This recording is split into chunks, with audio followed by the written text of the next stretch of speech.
In December 1585, the legendary memory master Giordano Bruno told a librarian named Guillaume Cotin that he could teach anyone the entire art of memory in under an hour. I find this story puzzling, not because Giordano Bruno couldn't do it. I have a feeling I can teach you the entire art of memory in under an hour too, and have been doing so in slices of time as little as 59 seconds. And I'll give you an example later. No, I find it puzzling because Bruno said that it was possible to memorize everything. Yet, Bruno claimed the universe was infinite. And he didn't stop at writing just one memory book in this infinite universe. He wrote a ton of them, injected memory training into his theater plays, and in 30 statues. He even bases one of his memory palaces on the Demogorgon, hundreds of years before Stranger Things is even a thing. Now, how do you square that circle? If the universe is infinite, that means the information in it is always growing. In fact, it's chaos. And that's why you need a chaos memory palace method. Because in an infinite universe, a true art of memory will need to grow with that universe. Under such circumstances, it will never be possible to teach the art of memory just once, and that means it will never be taught under an hour, even if it can be. Habet ergo chaos, says Bruno. Non statuum, non figurum, non imaginationem su imaginabilitatem, sed rationem ut pote ratiocinabilitatem non sine veritate. Chaos has no statue, no figure, because we cannot envisage it or form the image of chaos in our imagination. However, we can think about it, reason about it, and talk about it. And talk about it we certainly have. I showed you one of the earliest discussions of Bruno's mnemonic solution to the on-growing creation of new information in the new art of memory. And we did that through Aristotle's nuclear alphabet. We explored Hugh of St. Victor's use of medieval cache boxes and imaginary memory palaces based on Noah's Ark. And we took a chaotic detour into the non-memory palace work of the 20th century godfather of memory, Harry Lorraine, who insisted he never used memory palaces, even though I insist that he did, and I believe I demonstrated it beyond any doubt. And yet, both things potentially can be true without contradiction. Today, you're getting a thorough analysis of how Giordano Bruno solved the problem of not only new information constantly arising in an infinite universe, but the repetition of information too, and how you might develop a chaos memory palace of your own if you're ready, willing, and able to do so. Now, Bruno wasn't the only memory master who thought you needed an ever-expanding system. As we've seen, Aristotle and Hugh of St. Victor taught it. Robert Flood visualizes it in his work with his esse infinitum visualization of the universe.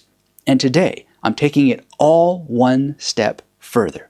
If you like memory and remembering more with a touch of philosophy, information science, and the boundless possibilities of human consciousness, hit that thumbs up, get subscribed, and tell our robot overlords that you care about human knowledge and want to help make sure it sticks around as we dive into part 4 of the new art of memory. This is Dr. Anthony Metivier from magneticmemorymethod.com, and I shall be your host as we talk about this idea of memorizing anything, let alone everything. But not only memorize what we want to know, but understand it in an expanding universe. And let's think about what this would mean.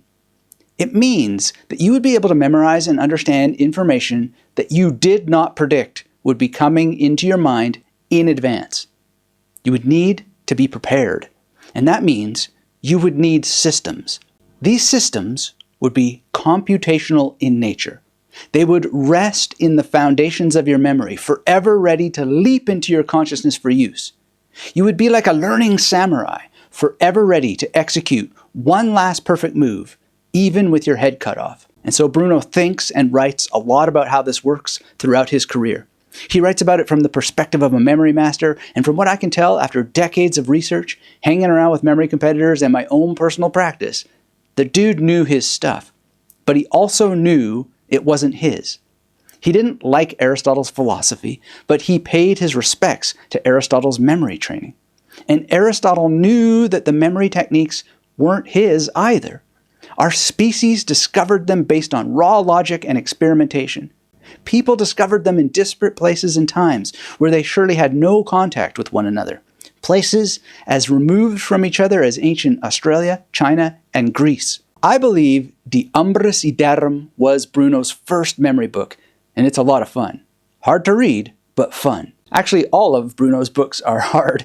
And what makes his books so hard? Well, partly it's because Bruno is kind of like Shakespeare. He innovates wildly with language. In fact, it's possible that Shakespeare knew Bruno, and the stubborn character of Hamlet may have been based on Bruno's personality.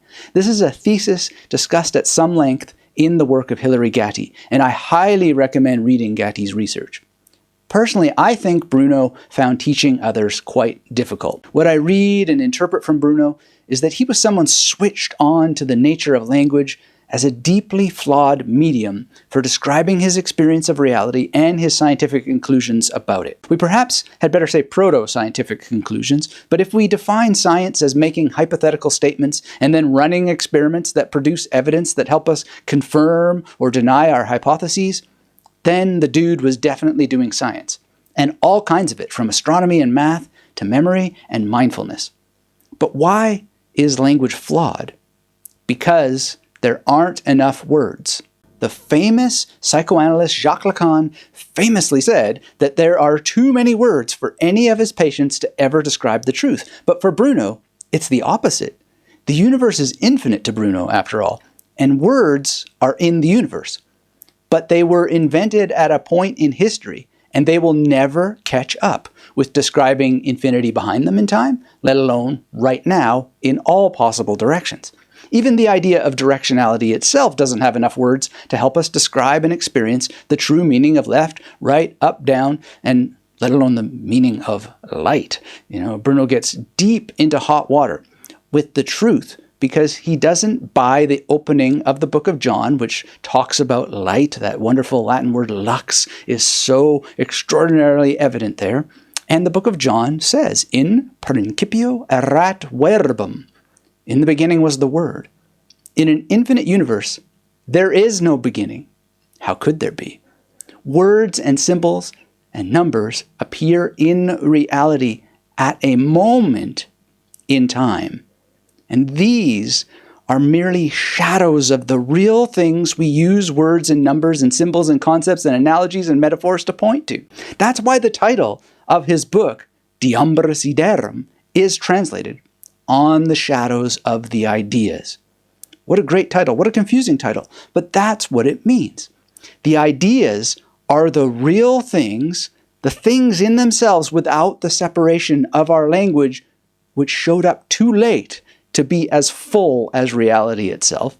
Language between our minds and what we're trying to describe. And the words and the mnemonics we use, these are the shadows.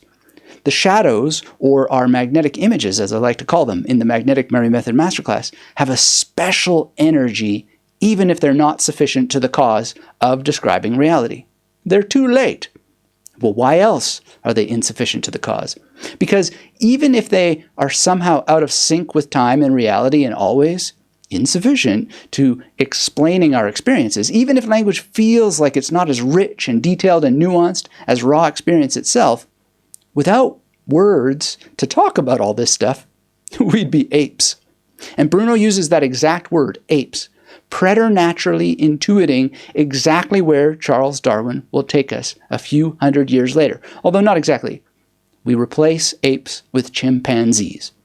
So, our language is flawed and shadowy, but it's ultimately a medium that is called upon to repeat again and again and again the attempt to describe reality, your reality, patched in to the words that I use to describe mine, which brings a sameness amongst us.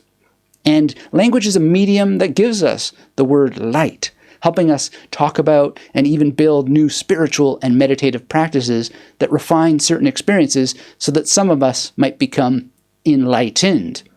And memory is one of the most direct paths to that experience of enlightenment via lux.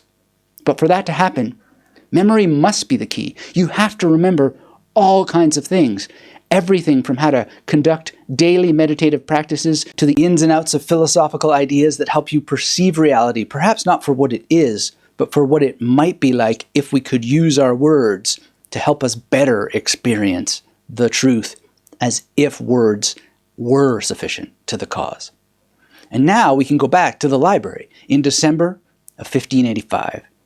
This librarian was Guillaume Coton, who tended the books at the monastery of Saint Victor de Paris. Coton also noted in his diary that Bruno complained about many people, including his fellow philosophers and scholars. Bruno told Coton about a battle he'd fought at the Collège de Cambrai, where, according to Bruno, he had slaughtered Aristotle and Aristotelianism, literally using Aristotle's art of memory to show beyond all question that Aristotle's logic itself was flawed. Now, I wasn't there, and I'm not sure whether Bruno was correct or not, or even well-reasoned. And I don't want to go down a rabbit hole about Aristotelian logic.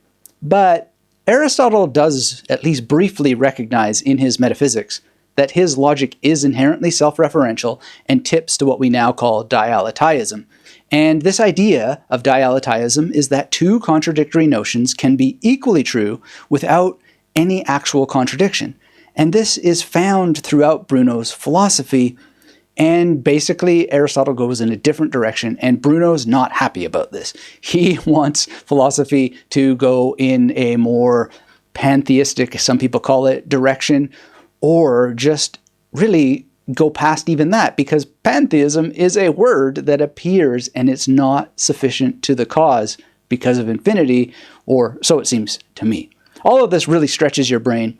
And if you want to get a taste for it, watch a David Lynch movie. I mean, many of them contain shadows of this philosophy that two things can be true without contradiction. And if not the philosophy itself, at least the cinematic aesthetic equivalent of the concept. Anyhow, Bruno's audience that day was apparently so hostile that Bruno had to flee the lecture hall at the Collège de Cambrai out of fear that he would be physically injured.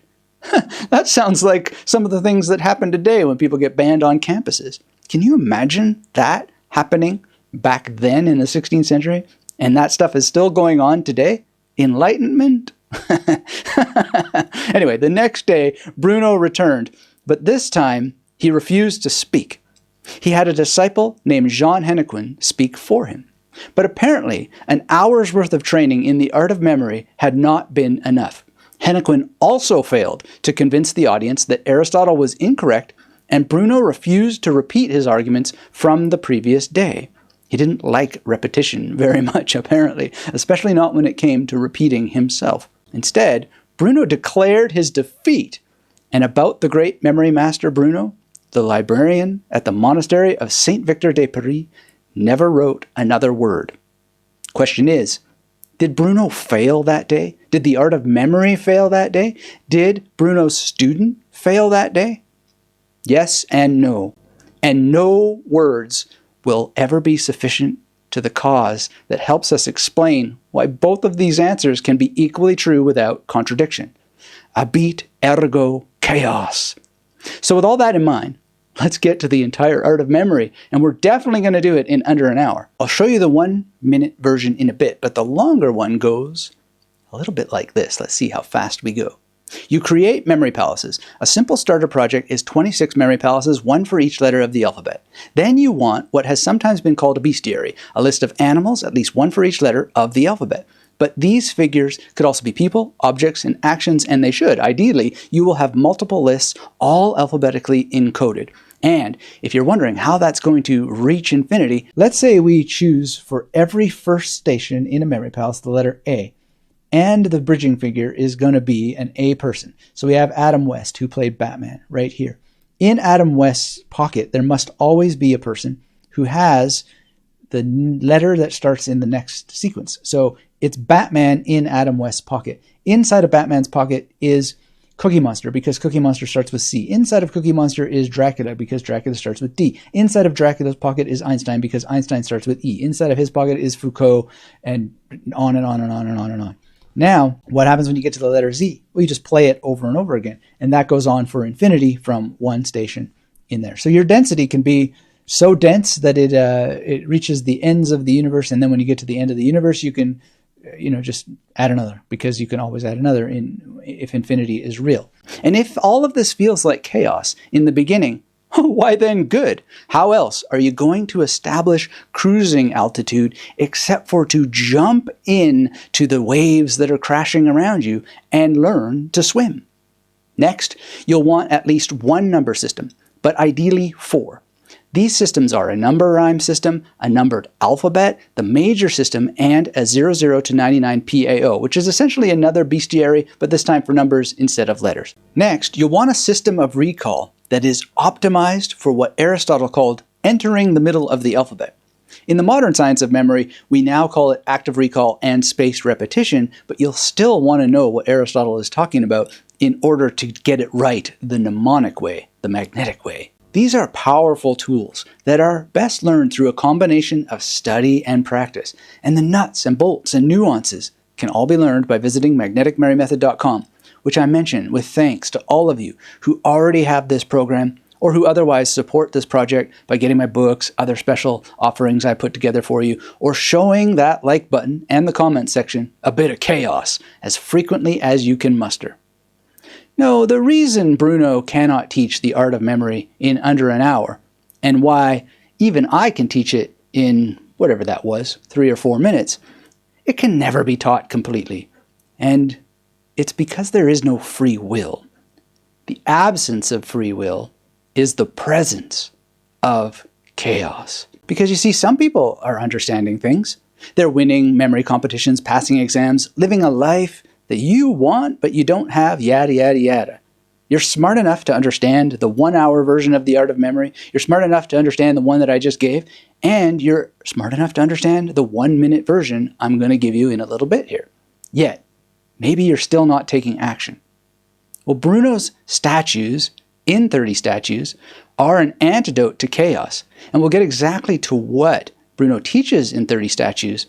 But let's talk about free will, because it is the key to remembering anything you want, even if it is unlikely and unnecessary to memorize everything.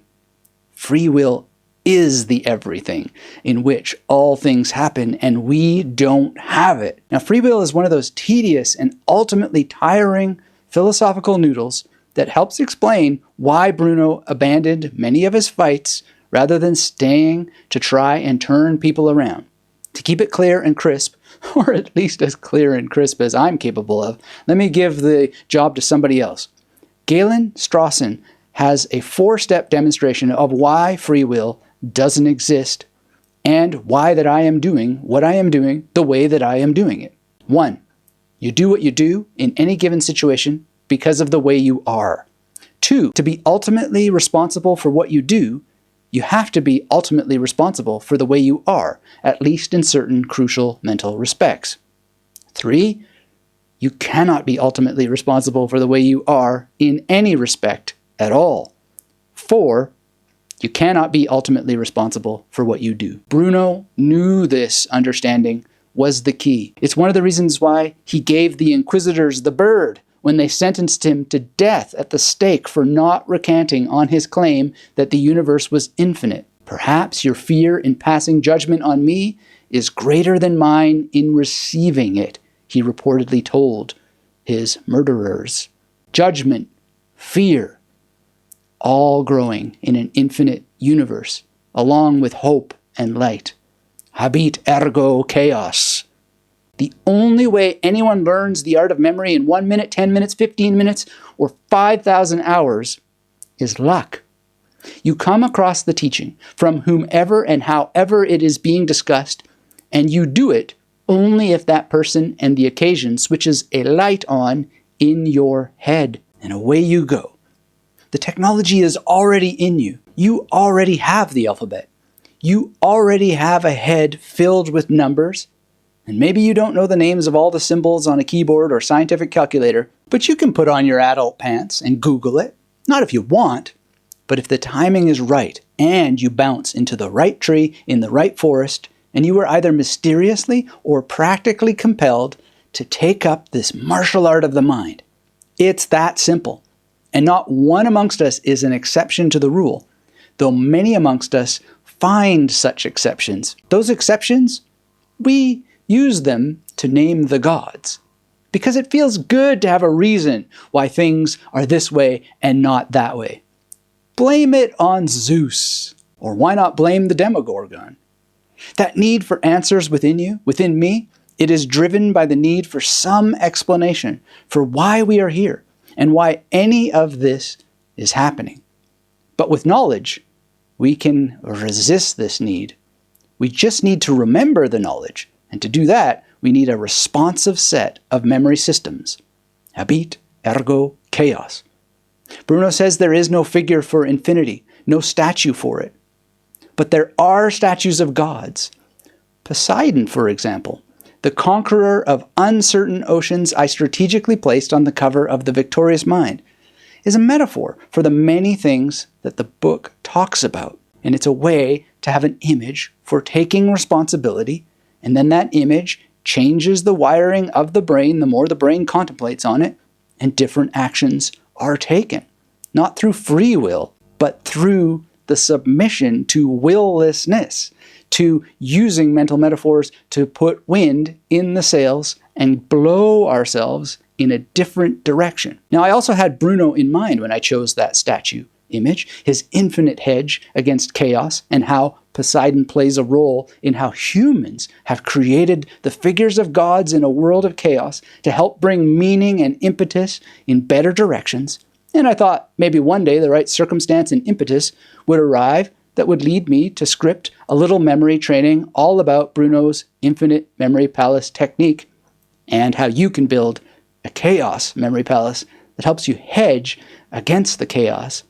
And here we are. I say I did it, but it's the body that performs the I, says Nietzsche. Repeating the teaching again and again and again. The body performs the I. We are trained to do it. Bruno knew he was trained to do it, and it pained him that others could not get it. It works so simply. And yet, the ego causes us to deny it. Later, Freud will try to account for this. Freud was worried that people would recognize that every single idea he had was sourced in Nietzsche. Nietzsche had no such worries because, as Nietzsche tells us, if you think there is a Nietzsche, you haven't understood the first thing that I have said. But Nietzsche can be useful as a statue, not as a god, but as a memory palace inside of a memory palace. So you fill your memory palaces with statues. In Bruno's case, these are anthropomorphic representations of concepts that he links to various gods and figures in mythology. He says to have 30 stations on each statue, and in this way, you can scale any memory palace rapidly because each station in the memory palace becomes 30 stations by using a statue. And that's how you hedge against the infinite oncoming of information that is either new or seems new to you or is repetitive of something that you've encountered before, but you now are responsible for remembering it in a new context. The question is, does this memory technique work? Can we teach it in under an hour? Well, here it is in under a minute, except instead of the eternal gods and demigods and demogorgons, I'm using figures from pop culture to at least try to teach the art of memory in under a minute. Let's see how I do. Here's a reading life hack that I wish I would have known about sooner. Instead of using a bookmark or holding a book like this in your hands when you got to take a break, why not just use a simple memory system? Sometimes it's called a PAO or a 00 to 99 PAO. And what you do is you create yourself an association for every number. And then when you get to page 29, you can just use your image to remind yourself of where you were in the book. In this case, my image is Jack Napier, who is the name of the Joker in the Tim Burton Batman movie, which is a very, very striking image. Then for 30, I have Mickey Mouse and so forth. Now you might be wondering what happens when you get to page 127. Well, you throw in another memory system, which is called a number image system. So you would have a candle with, say, Jack Napier or Mickey Mouse. So 130 would be a candle and Mickey Mouse, and then that reminds you of page 130. And the coolest thing is that you can wind up an image of Mickey Mouse with a candle to help you remember the fact on the page. Get subscribed for more. I published that 1-minute training as a short, and it's not really up to me to say whether it's good or not. The body performs the eye. It's an experiment. And I do my best not to give up like Bruno and turn away, even though the robots prefer pushing gushy nothingness instead of mnemonic goodness on us in droves. Selah. Because I ultimately don't know why things are the way they are, and it doesn't matter. They unfold as they unfold. Mickey Mouse, Jack Napier. These are just a few of my mnemonic gods, mythological cinematic figures that I spent so much time with as a kid. I bet Bruno would have chosen some of these fine fictional characters himself were he with us now. Or maybe not. Bruno says in 30 Statues that he used the Demogorgon on purpose to help him memorize a particular concept in philosophy that relates to Demogorgonness. If you're interested in that jazz, read 30 Statues. It's a blast, even if Bruno buries the memory techniques in all kinds of metaphysical explanations about the nature of the universe, infinity, and oneness in a world that feels separate due to the shadows of the ideas. I won't get further into the philosophy he expounds there, but I will tell you this. If I've succeeded in hijacking your absence of free will, and if you're interested, at the end of the video on Aristotle's nuclear alphabet, which is part 1 of this series, I gave you the exercises that will give you not 30 statues, because that might just be too much in the beginning, but 26. Not a bad start to building an infinitely growing set of mnemonic devices that help you keep up with the expanding universe of information, or at least a great way to get your memory journey started, expanded, revived, or whatever other shadowy word you want to use for getting yourself sorted and prioritizing the quality of your mind. Better living through better memory. That's ultimately what this is all about. And you can put statues inside of the pockets of statues, scaling and scaling and scaling your memory palace networks again and again and again. Is that the best way to do it? Not necessarily. But it's good for you to know about that, because you can then experiment with it if you run into the right tree that inspires you to do so. Now there's another book, The Seal of Seals. And in this book, Bruno expresses the role of habit, the benefits of showing up consistently. It's different than what I cover in The Victorious Mind, but in that book too, the idea is to find some way of getting yourself started through simply scheduling your reading, your course taking, or your practice time, which you need to base your practice time on what you've read or you've gone through in a course, and you just get a calendar and you show up and you do it. And if you can't do that, well, what else do you have as an option? You get yourself a coach, perhaps, if that's what it takes. I've certainly gotten coaches when I've needed them. There's no shame in it. Mutsukashi kunai. 難しくない. So, if you can get yourself to do it, watch Aristotle's nuclear alphabet again or for the first time and see how Aristotle was talking about the same thing Bruno was talking about, only looked at from an ancient Greek angle. And understand, Aristotle had to look at it from that angle because he had no choice. Just like I have no choice as a polite Canadian to thank you very much for joining me on this ride. The alphabet and numbers, they recur again and again back into the place that they came from. And Canada is both one big C memory palace and a container of many other mini memory palaces and mnemonic devices like John Candy from Canada, who, of course, with magnetic serendipity, based on Aristotle's nuclear alphabet, made a splash, a very memorable splash, with his appearances on SC-TV. Now, I'm making some jokes on C and variations and showing you how it works. If it's not C, it might be B. And you know, our dearly departed Tony Buzan had a variation of Bruno's statues for numbers, which are ultimately also represented by a nuclear alphabet in Buzan's way in his SEM3 or self-enhancing master memory matrix. And you can check out the book, the memory book, for more on that. It is really, really fun to go through and develop for yourself. Ultimately, I chose a different way, but more is more in memory training, and you definitely want to check this one out if you haven't already. One way or another, we hedge against the chaos of incoming information by being prepared with multiple memory systems. The memory palace encoding systems for numbers, words, and symbols at the very least, and a system for space, so that you have a place to put all of your representations that you build with reference to the alphabet, the numbers, and the symbols. This is how it works, magnetic friends, and whether you learn it from this place, that place, or the other, the new art of memory shall continue when chaos, and maybe the Demogorgon lets it. I have plans to cover the hand memory palace and more on Robert Flood in the future, though I'll be surprised as the next of you all by what this meat tube called Dr. Metivier actually does and how he actually does it. You're putting the wind in the sails. You're the trees in the forest I run into, and you are the lights that wake me up. So I always love hearing from you in the comments as I find myself drafting Vitamin X, the hardest project I've ever worked on.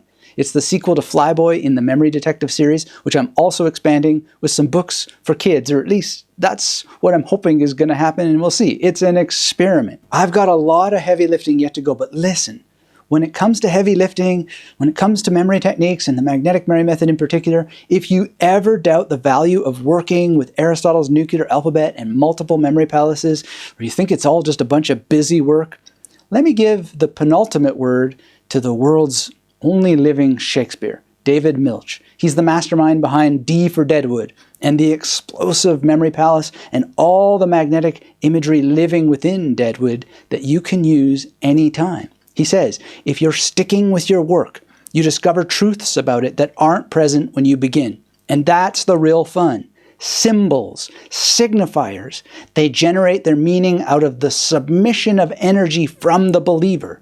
They're fluid rather than stable.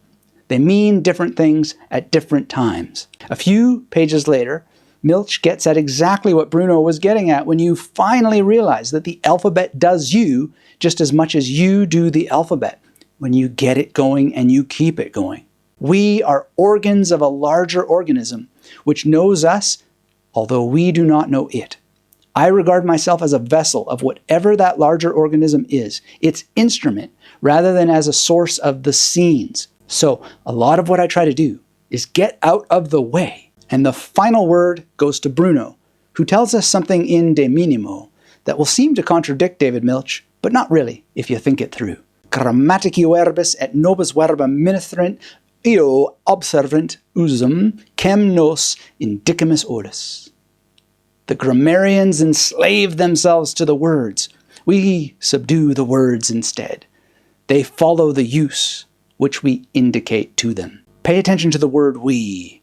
We mnemonis belong to the larger organism. And then you will see that both Milch and Bruno are saying what must be true, completely without contradiction. And all the more so when you start developing your memory palaces and your chaos memory palace out of chaos itself to hedge against chaos and keep yourself magnetic. We did it! Yay!